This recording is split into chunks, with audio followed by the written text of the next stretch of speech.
Welcome back to the second part of this lecture. In this video, let us have a more detailed look at the framework decisions 909 and 947.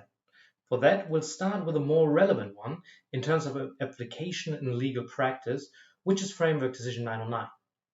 To get a better understanding of what the framework decision does, let's take this short case study here. Hans is a German exchange student at Maastricht University. He originates from Berlin and is in his second year of studying law at He is in financial trouble as he lives in a small yet ridiculously expensive apartment in Wick, according to Hans, the one and only cool side of the River Maas. To finance his lifestyle, he decides to make some extra money by selling drugs. He knows someone who he deems 100% reliable and can provide him with heroin to sell on the streets. Hans purchases 2 kilos, but after selling most part of his stash, he gets caught by the police. Hans is put to trial in Maastricht, and as the Dutch judges don't buy his defense of having thought selling heroin in the Netherlands is legal, he gets convicted to 12 months in prison. Hans, who is furious about this blatant injustice and threatened to take his case to the German Constitutional Court, requests to at least being allowed spending his prison sentence back home in Berlin. He argues that he speaks no word of Dutch and that his old mother lives in Berlin, who could visit him there from time to time in prison. The Dutch prosecutor is intrigued by the idea of sending Hans back to Germany, but he also wants to make sure that Hans serves his well-deserved time in prison. He's wondering if he could ask authorities in Berlin to take over and execute the prison sentence. This case study exemplifies a phenomenon that has become a common issue in prisons across all over Europe: the growing number of foreign nationals among prisoners. The abolition of borders with the Schengen Agreement in 1996 has not only facilitated trade and the freedom of movement within the EU, but also increased opportunities for criminals. Today, a considerable amount of prisoners is incarcerated far away from their homes. But why is this a problem for the prison system? To answer that question, one has to look closer on why we put people in prison and what the expected outcome is. While the initial reaction to the question might be that we, of course, put people in prison to punish them, to retribute for what they've done, and with that we hope that the criminal himself, but also other people, are deterred to engage in criminal behavior. While these are some of the legal theoretical justifications, and quite right as such, it's only half the truth. In practice, nearly in all European penal systems are actually based to a more or less extent on social rehabilitation and reintegration. Instead of simply locking people away, modern prisons have a more preventive approach. The idea is simple: prevent recidivism, meaning the tendency of a convicted criminal to reoffend after being released from prison, by using the time spent in prison constructively to form the offender to a responsible member of society. To achieve that, the individual well-being, the personal needs, education, family ties, and employment opportunities become important parts of a prison sentence. This approach itself dates back to the 70s and is based on a huge body of criminological research, which at its core contests the deterrent effect of punishment. In sum, this research suggests that people seem not to care too much about tough or long prison sentences when choosing to become criminals. But it also triggered some critique, accumulating in the popular allegation that prison sentences have become some less comfortable but free hotel stays. I will not go deeper into that debate here. So, no matter what your position is on this rehabilitative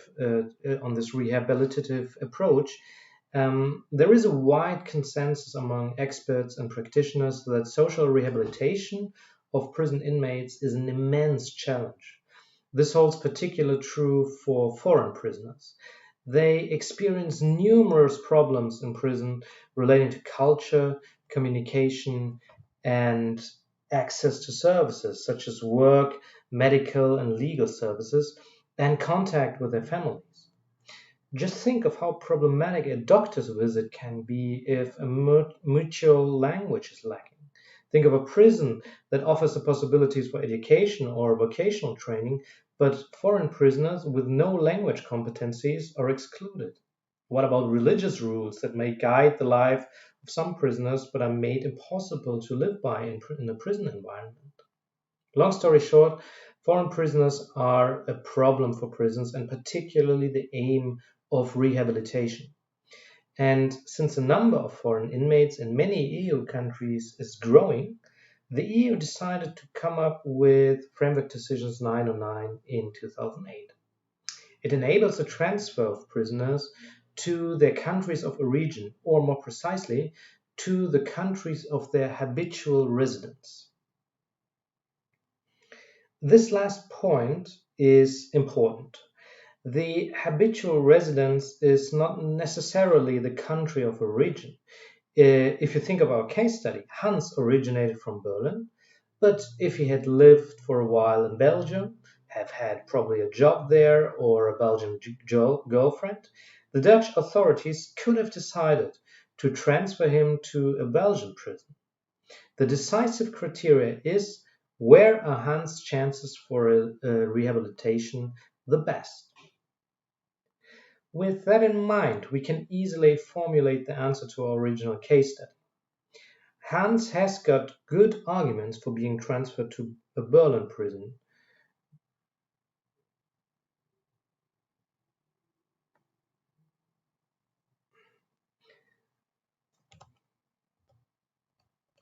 With that in mind, we can formulate the answer to our original case study. Hans has good arguments for being transferred to a Berlin prison. The Framework Decision 909 is applicable in the two countries as it was implemented into Dutch law, into the so-called WETS, and in German law into the Internationale Rechtshilfegesetz, the IRG. Now, let's slightly change our case study to understand our second framework decision, 947. Let's assume Hans only bought a couple of dozens ecstasy pills to sell on the streets. He gets caught and is convicted to a suspended prison sentences. To overlook this suspension, he has to report to his probation officer every 2 weeks. Hans, however, is deeply disappointed by the in his eye too strict Dutch drug laws, and if he had knew about them, he would have never had come to study in Maastricht in the first place. He wants as soon as possible to move back to Berlin and live with his mother. He also has the opportunity to start a job back home. He asks if he could report to a German probation officer every 2 weeks. How will Dutch authorities decide? The solution to this case is easy with all we know about the sentencing system. Remember, probation sentences are even more aimed at rehabilitation. They serve as a last warning without having the serious impact on the personal life that a prison sentence has. Indeed, the Dutch authorities would contact the prosecution services in Berlin by issuing a so-called certificate. The German authorities would have to take over the probation judgment and execute it in Berlin. So, to quickly sum up, Framework Decision 909 and 947 enable the transfer of a person to his country of original or habitual residence for the execution of his sentence. While 909 does this for prison sentences, 947 applies this to the probation decision or other alternative sanctions, such as, for example, a work penalty. The aim of both is to facilitate social rehabilitation and social reintegration of the offender. Now, two practical but rather important things should be kept in mind. In the case study, the Dutch prosecutor asks himself if German authorities can take over the sentence, both the prison and the probational sentence. The answer is they of course can, but the framework decisions go beyond that in the sense that the German authorities in most instances even have to take over the sentence. This means that the moment a certificate is issued by the Dutch authorities, the German prosecutor have not much of a choice but to comply. There are some exceptions, which I will leave out for now. Moreover, and that is the second important issue, German authorities have to take over the sentence as it is. This means they cannot, for example, adjust the conviction to their own sentencing culture. If in our case study, German authorities would come to the conclusion that selling 2 kilos of heroin equals at least 7 years imprisonment under German law, Hans would still only spend the 12 months in prison as the Dutch judgment had specified. Keep that in mind, and I will talk about this issue, which has to do with the principle of mutual recognition and mutual trust, more in detail at the end of this lecture.